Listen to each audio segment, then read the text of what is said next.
Isang big content creator na demonetize siya kahit marami siyang followers. Alam ba, may 1 million followers na siya dito kay Facebook Reels. Ayan, pero kahit ganun, hindi po siya kumikita. Wala po siyang earnings dito kasi na-demonetize nga po siya. At sa anong dahilan?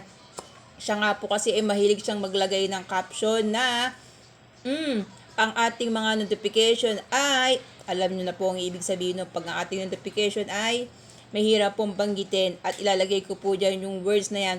Rumble po yan, kayo na po balang mag-ayos ng word na yan kasi mahirap po baka rin po tayo ay madamay. Ayan, ito po yung letters na yan, ayan, naka-rumble po yan, kayo na po ayos kung ang paano yan. Basta alam nyo na, basta po alarming po yung word na yan.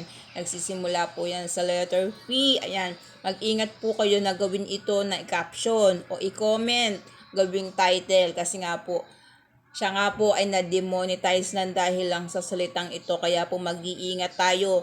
Yan, siya nga po hindi kumikita dahil lahat ng kanyang tools ay nawala na dahil lang sa salita na yan.